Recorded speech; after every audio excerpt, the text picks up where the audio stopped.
우리들 조금 전에 찬양을 부를 때 저도 많이 지난 시간들을 생각해 보았습니다. 여기까지 인도하신 분은 하나님이시고 여기까지 우리가 있는 것은 모든 것이 하나님의 은혜였다라고 찬양을 불렀을 때 제가 지난 시간 한국에 있는 동안 하나님의 은혜가 아니었으면 어찌 우리 또 사랑하는 성도들을 만날 수 있었을까 하는 마음으로 찬양의 고백을 드려보았습니다. 참으로 반갑습니다. 많이 보고 싶었습니다. 거짓말인 것 같은데요. 네, 저도 많이 보고 싶었습니다. 저와 여러분에게는 하나님의 은혜가 필요합니다. 아무리 좋은 일이 있을지라도 우리가 좋은 일을 계획하고 있을지라도 주님의 은혜가 없다라면 아무것도 필요가 없는 것입니다.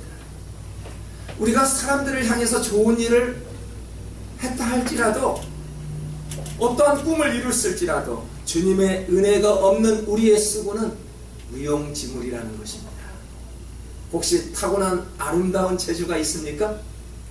무슨 다른 사람들이 갖지 아니하는 특별한 달란트를 가지고 있지 않습니까? 그러한 달란트조차도 하나님이 주신 그 은혜가 아니면은 아무 필요 없는 무용지물이 될 수 있다는 것입니다. 그래서 하나님의 은혜는 택함을 입은 자들만이 누릴 수 있는 특권이기에 우리의 능력은 하나님의 은혜로 말미암아 이루어진다는 사실입니다. 그렇다면 하나님의 능력은 어느 때 임할까요? 하나님의 은혜를 많이 누리고 싶지요. 평생을 신앙생활을 해도 하나님의 은혜를 누리지 못한 사람들이 있다고 합니다. 그런데 하루를 나왔는데 오늘 예수 그리스도를 영접했는데 오늘 하나님의 은혜를 입었다는 사람도 보았지요. 어떠한 때에 하나님의 능력이 임할 수 있을까요? 간단합니다. 지금부터라도 주님 은혜 안에 살고자 할 때 하나님의 은혜가 임합니다. 오늘 이 시간 하나님의 은혜가 나에게 임하여 주시옵소서. 지금부터라도 하나님을 열심히 찾고 구하겠습니다라고 하는 각오가 있는 사람에게 하나님의 은혜가 임한다는 사실입니다. 우리가 이처럼 주님 안에 살면서 주님의 일을 하고자 할 때 하나님의 은혜가 마음껏 쏟아 넘쳐난다는 사실입니다. 그래서 10절에서는 이렇게 말씀하지요. 각각 은사를 받은 대로 하나님의 여러 가지 은혜를 맡은 선한 청지기같이 서로 봉사하라. 그 봉사의 중요성을 설명하고 있죠. 지금 봉사할 때마다 선한 청지기같이 하래요. 자, 그런데 그리스도인이 되어 봉사하고자 할 때 항상 웃으면서 우리가 즐겁게 봉사하나요? 한번 질문해 보겠습니다.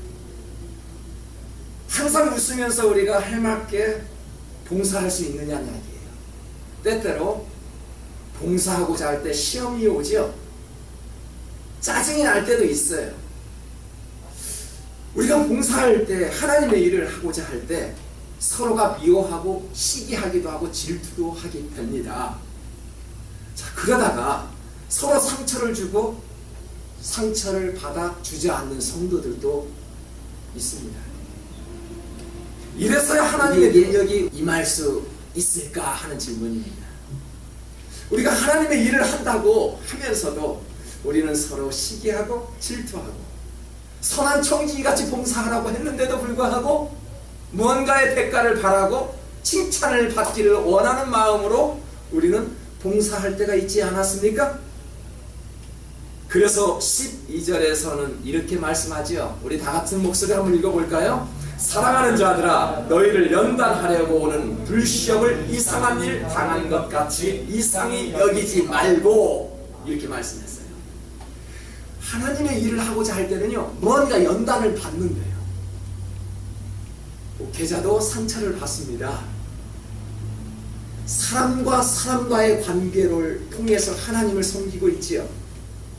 혼자만의 하나님을 섬긴다라면 상처받지 않습니다.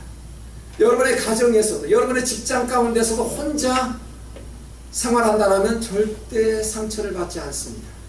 그런데 하나님의 일은 어떻게 해요? 서로 봉사하라고 했죠. 선한 청지기같이 아예 종된 모습처럼 봉사하라고 했는데 인간은 죄성이 우리의 마음속에 있기에 그렇지 못한다는 것입니다. 그래서 하나님께서는 누차 서로 봉사하라, 성령의 띠로 하나 되라, 서로 사랑하라, 서로 용서하라라고 서로라는 단어를 많이 사용하고 계십니다. 오늘 이 12절 말씀을 보니까 시험을 당할 때 이상하게 생각하지 말라라는 것입니다. 하나님의 일을 하고자 할 때, 상처를 받을 때 이상하게 생각하지 말라라는 것입니다. 그러면 어떻게 해야 됩니까? 13절에서 해답을 제시하고 있죠. 오히려 너희가 그리스도의 고난에 참여하는 것으로 즐거워하라. 이는 그 영광을 나타내실 때 너희로 즐거워하고 기뻐하게 하려 함이라. 은혜의 능력은 어느 때 찾아온다고요? 고난이 주어졌을 때 하나님의 은혜가 임한대요. 우리에게 그 고난이 없으면 하나님의 능력을 체험할 수 없다라는 뜻으로 생각해도 틀린 말이 아닙니다. 우리가 서로 봉사할 때 그 힘든 고난 속에서 참고 이길 때 이기는 자에게 하나님의 능력이 임한다는 사실입니다. 고난을 좋아하는 사람이 있습니까? 나는 봉사하면서 막 짜증을 내면서 싸우면서 그럴 때 은혜를 입는 사람이 있었어요? 혹시 그런 분 계십니까? 그렇지는 않을 것 같아요. 누구나 고난을 피하고 싶습니다. 그러나 저나 여러분이나 이 짧은 인생을 살아가는 데 있어서 한두 번쯤은 큰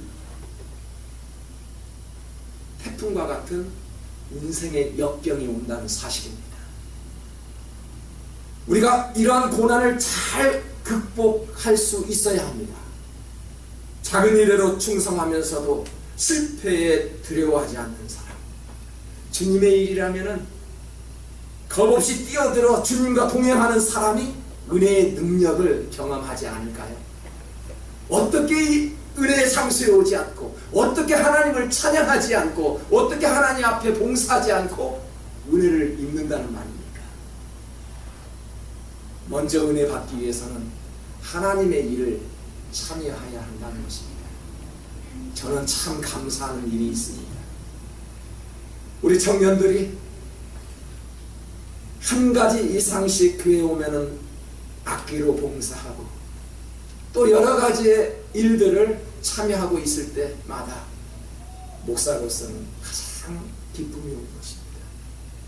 뭔가 교회에 오면 그냥 가는 것이 아니라 하나님의 말씀을 듣고 하나님을 찬양하며 또 하나님의 성전을 깨끗하게 지킬 수 있는 그러한 청년들, 그러한 성도들이 될 수 있기를 주님의 이름으로 축복합니다. 한국에서 살고 있는 남자들은 군대를 가야 합니다. 우리 청년들도 한국에서 자랐으면 아마 군대에 가야 할 것입니다. 우리 목사님이나 저나 군대를 다녀왔습니다. 또 심지어는 여자들도 이제 군대를 지원합니다. 어떤 남자들은 어떤 연예인들을 보면 그 강한 훈련을 하기 위해서 해병대나 특수 부대에 입대를 하기도 합니다. 군대를 가지 않아도 돼야 할 그런 여성들도 군대를 자원해서 갑니다. 왜 그럴까요? 나의 군대를 통해서 변화될 수 있도록 하기 위해서 우리는 그러한 혹독한 훈련을 선택하기도 합니다. 우리가 훈련에 참여하는 이유는 사람이 되기 위해서, 강한 사람이 되기 위해서 훈련에 참여하는 거 아닙니까? 여러분, 학생들에게 있어서 가장 힘든 것이 무엇입니까? 공부지요. 학생들에게 있어서 가장 힘든 일이 공부랍니다. 공부를 피한다면 어떻게 될까요? 그래서 하버드 대학 도서관에는 이런 말들이 다 같이 읽을게요. 피할 수 없는 고통은 즐겨라. 오늘 걷지 않으면 내일은 뛰어야 한다.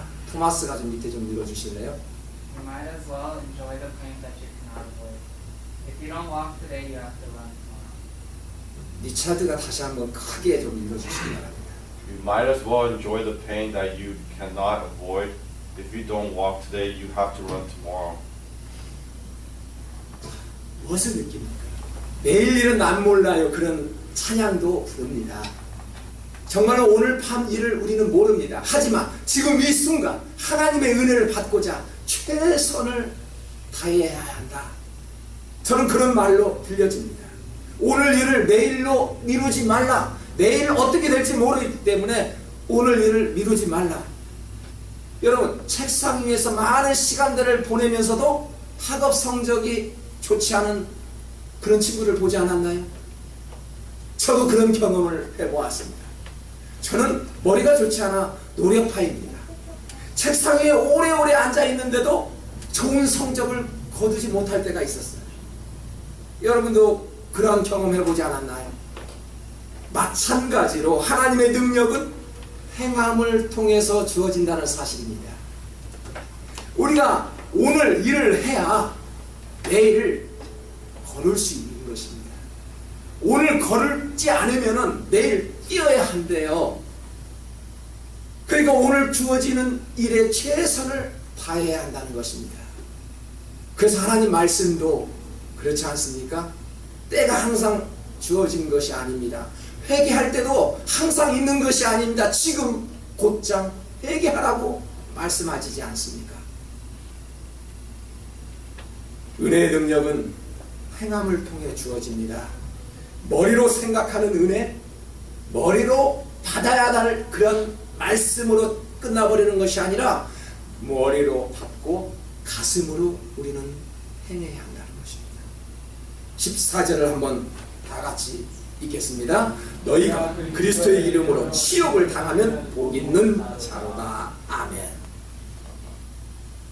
예수 그리스도의 이름으로 나아갈 때 참 치욕을 당할 때가 있지요. 부끄러움을 당할 때가 있지요. 그러나 우리가 감히 한번 생각해 보십시오. 예수 그리스도의 이름으로 나아갔던 성경의 인물들이 누구였습니까? 그런 사람들은 절대 지지 않았습니다. 빈손으로 들고 주님의 이름 하나 가지고 나갈 때 전쟁에서도 승리했던 그러한 장군들을 많이 보았습니다. 이 땅에 예수를 믿음으로 불이익을 당하는 민족들이 너무나도 많이 있습니다. 복음을 전하기 위해서 수고하는 그런 하나님의 자녀들이 경제적인 어려움을 겪고 있지요. 참 복음을 전한다고 멀리서 선교지에서 그 경제적인 그것보다도 하나님의 의를 먼저 구하는 그러한 하나님의 자녀들을 볼 때 참으로 우리의 인간적인 눈으로 볼 때는 치욕을 당한 것이 분명합니다. 하지만 그들에게는 얼마나 큰 상급이 있을까요?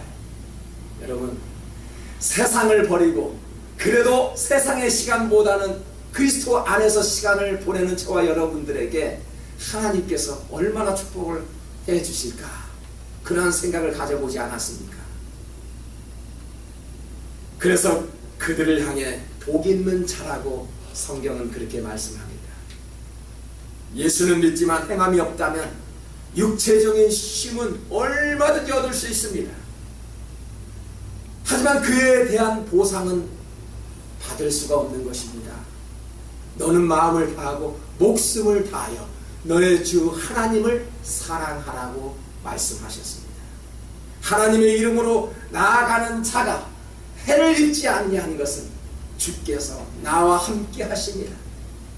주의 지팡이와 막대기가 나를 안위하시나이다. 이러한 고백이 저와 여러분에게 반드시 있기를 축복합니다. 이러한 능력을 경험하기 위해서는요, 주님과 연합되어야 하겠지요. 주님과의 그 연결고리가 강한 끈으로 붙들림을 받아야 합니다. 요한복음 8장 12절에 보니까 이런 말씀이 있습니다. 나는 세상의 빛이니 나를 따르는 자는 어둠에 다니지 아니하고 생명의 빛을 얻으리라. 자, 이 말씀은 어디에서 나왔을까요? 가늠한 여자가 붙잡혀 왔어요. 근데 예수님께서 가늠한 그 여인을 보고 이렇게 말씀하신 거예요. 나는 세상에 비치니 나를 따르는 자는 어둠에 다니지 아니하고 생명의 빛을 얻으리라. 가늠한 여인, 죄인된 그 여인을 향해서 말씀하신 것입니다. 이 말씀은 이미 용서의 말씀이지요. 저와 여러분은 이미 주님의 핏값으로 용서함을 받았던 그런 사람들입니다. 그리고 다시는 죄를 범하지 말라고 하신 말씀입니다. 나는 포도나무요 너희는 가지니 나를 떠나서는 아무것도 할 수 없다라고 주님께서 말씀했습니다. 주님과 연합된 모습을 가질 때 우리는 은혜의 능력을 체험할 수 있다는 것입니다. 우리들의 마음속에 부패한 세력들이 누르고 있다라면 온전한 이를 향해 나아가지 못합니다. 은혜가 자리 잡지 못하게 방해하는 그러한 잘못된 습관과 관행을 가지고서는 하나님의 능력이 우리의 마음속에 임할 수 없는 것입니다.